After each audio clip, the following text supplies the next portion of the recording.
Assalamualaikum warahmatullahi wabarakatuh. Alhamdulillahilladzi hadana lihada wa ma kunna linahtadiya laula an hadanallah. Laqad ja'at rusulu rabbina bil haqq wa nudu an tilkumul jannatu uristumuha bima kuntum ta'malun.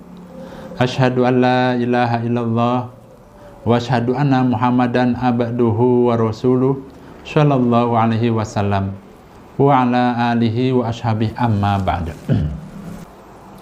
Bapak Ibu yang dirahmati Allah, kali ini saya akan memberikan sedikit nasihat sekaligus pemantapan bagi yang tahun ini sukses melaksanakan ibadah haji. Yang pertama, supaya memperbanyak syukurnya, karena hidup sekali ini bisa melaksanakan ibadah haji, bisa beribadah di tanah suci. Dikarenakan orang yang beribadah haji itu akan mendapatkan beberapa keutamaan, diantaranya ada dalam hadis riwayat Nasai itu. Saya akan bacakan hadisnya. Qala Rasulullah sallallahu alaihi wasallam, wafdullahi salasatun al-ghazi wal haju wal mu'tamir. Tamunya Allah itu ada 3, yaitu orang yang berperang, maksudnya berperang di jalan Allah, kemudian orang yang haji, dan orang yang umroh. Nah, itu keutamanya orang yang haji. Dan tamunya Allah itu spesial. Di antaranya doa-doanya dikabulkan. Kemudian juga dosa-dosanya diampuni sebagaimana ibunya melahirkan kembali orang yang haji tadi. Ya, jadi betul-betul pol pahalanya. Selain itu juga orang yang haji bisa melaksanakan ibadah di 2 tanah suci, baik itu di Madinah maupun di Mekah. Kemudian yang kedua, supaya ditingkatkan amal ibadahnya. Umpamanya dulu sebelum melaksanakan ibadah haji, ya, jarang sholat malam, ya supaya bangun merutinkan sholat malamnya. Dulu umpama jarang melaksanakan sholat duha, kalau pagi umpamanya ya diusahakan menyempat-tempatkan bisa sholat duha. Atau barangkali dulu hanya seminggu sekali melaksanakan sholat tasbih, ya supaya diperbanyak sholat tasbihnya. Nah, itu semua supaya meningkat amal ibadahnya sebagai tanda syukur kepada Allah. Kemudian yang ketiga, setelah haji ini Bapak Ibu, supaya menjauhi pelanggaran dan dosa-dosa, serta juga menjauhi yang haram-haram. Ya, diusahakan umpamanya punya usaha perdagangan, ya diusahakan, ya, dilihat lagi, diteliti lagi apakah ada unsur dosanya, umpamanya cara berjualannya atau cara mendapatkan barangnya dan lain sebagainya. Nah, itu supaya diteliti, jangan sampai berbuat sesuatu yang melanggar aturan Allah. Yang keempat, yaitu hidupnya supaya juhud, yaitu dengan cara menjauhi segala sesuatu yang dapat menyibukkan sehingga dapat melalaikan amal ibadahnya.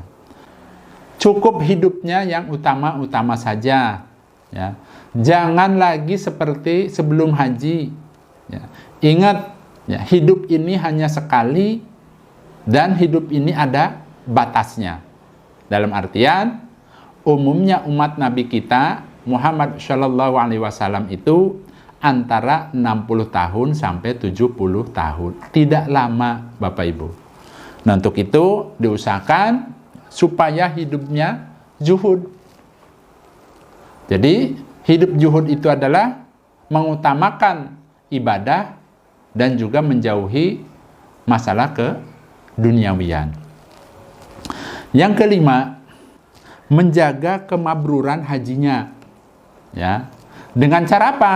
Umpamanya, ya, karena ciri-ciri orang yang hajinya mabrur diantaranya adalah senang bersodako. Berarti diusahakan sepulang haji yang tadinya umpamanya jarang sodako, berarti supaya diperbanyak sodakohnya. Jangan malah pulang dari haji malah berusaha pelit. Nah, itu sebaliknya. Itu jangan dilakukan kalau hal yang seperti itu. Kemudian, ya, diusahakan membantu orang yang perlu dibantu. Ya, jadi hatinya selalu kasihan sama orang, selalu welas asih. Kemudian supaya bisa bertutur kata yang baik, ya, sopan santunnya ditingkatkan. Kemudian juga supaya bisa di mana saja berperilaku yang baik, senang mengucapkan salam. Nah, itu diantaranya ciri-ciri orang yang hajinya mabrur. Karena yang namanya mabrur itu adalah seseorang yang telah melaksanakan ibadah haji, kemudian sepulang dari haji, dia bisa meningkatkan amal ibadahnya jauh lebih baik dari yang sebelum haji. Itu yang namanya mabrur. Mabrur itu lebih baik dari yang terdahulu. Nah, berarti kalau Bapak Ibu mau ibadahnya mabrur, diusahakan tadi nasihat saya supaya ditingkatkan. Itu diantaranya ciri-ciri yang mabrur. Kemudian selanjutnya yang nomor 6, yaitu sepulang haji, jangan sampai ada di hatinya itu gerentes ingin sekali dipanggil haji. Karena dalam hal ini masalah ibadah haji ini adalah ibadah antara dirinya dan Allah. Ingat, saya selalu menasehatkan di dalam setiap keterangan-keterangan, setiap nasihat saya, yaitu dari awal sampai akhir, supaya amal ibadahnya itu diniati karena Allah. Jangan ada embel-embel yang lain. Supaya apa? Supaya murni, supaya mukhlis lillah karena Allah. Karena amal ibadah yang diterima oleh Allah, amal ibadah yang karena Allah, tidak ada embel-embelnya. Namun apabila ada sebagian teman, kerabat atau sahabat memanggil Pak Haji atau Bu Haji, ya silahkan saja, tapi dianggap biasa saja. Ya, jadi jangan merasa tersanjung, merasa bangga. Dikhawatirkan rasa bangga, rasa tersanjung itu dapat memicu sifat riya. Yang ketujuh, yaitu jangan khawatir sepulang haji hidupnya menjadi susah. Karena ada dalilnya itu, ya, bahwa orang yang haji itu biayanya akan diganti. Kemudian, ya, orang yang haji itu, ya, itu terhindar dari kefakiran dan kemiskinan. Ini saya akan membacakan hadisnya. Nah, hadisnya ini ada dalam hadis Tirmidzi. An Abdillah ibni Mas'udin qala Rasulullah sallallahu alaihi wasallam, tabi'u bainal haji wal umrah. Mengikut sertakanlah antara haji dan umrah. Fa innahuma, maka sesungguhnya keduanya yanfiyanil faqra, menghilangkan kefakiran. Nah, berarti haji dan umrah itu menghilangkan kefakiran. Ingat, janjinya Allah itu hak. Pasti kalau orang yang haji itu, ya, justru sebaliknya akan bertambah hartanya. Karena Allah menjamin orang yang haji dan umrah itu terhindar dari kefakiran, dari kekurangan masalah harta.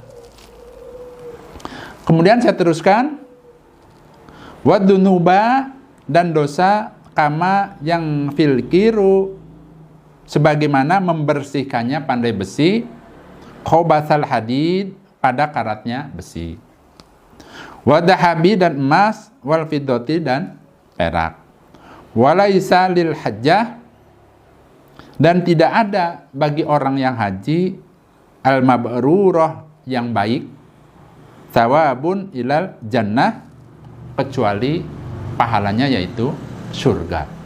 Kemudian orang yang haji itu diampuni dosa-dosanya, ya, diibaratkan, diumpamakan pandai besi menghilangkan karat di dalam besinya.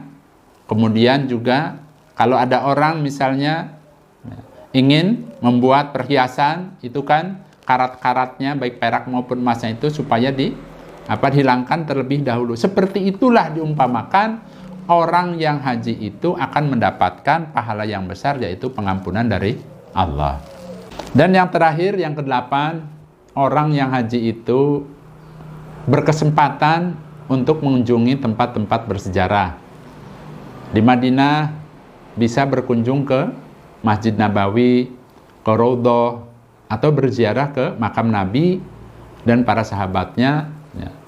Dan juga di Mekah bisa langsung tawaf di Baitullah, kemudian bisa menyaksikan langsung adanya Bukit Safa dan Bukit Marwah. Dan ada juga tempat-tempat yang lainnya, ya, seperti Padang Arafah, kemudian Jabal Rahmah, Gunung Uhud, dan lain sebagainya. Itu menandakan bahwa dalam menegakkan agamanya Allah, ya, itu tidak mudah, butuh perjuangan yang panjang. Nah, dari situ saya berharap Bapak Ibu yang sudah melaksanakan ibadah haji dan sudah melihat langsung tempat-tempat bersejarah tersebut, supaya tambah keyakinannya. Keyakinan untuk percaya kepada Allah, untuk tetap dalam keimanan. Nah, untuk itu kesempatan ini supaya dimanfaatkan sebaik-baiknya untuk tetap beribadah dengan harapan sewaktu-waktu mati dalam keadaan baik, dalam keadaan husnul khotimah, ya, selamat dari neraka, bisa masuk ke dalam surga. Saya rasa itu saja Bapak Ibu, sedikit pemantapan dari saya. Mudah-mudahan nasihat ini bisa bermanfaat dan juga bisa menambah keimanan, ketakwaan kepada Allah. Bila dalam penyampaian ini kurang pas atau tidak tepat, saya mohon maaf. Bila ada yang kurang, silahkan ditambahkan. Alhamdulillah, jazakumullahu khairan. Saya pamit.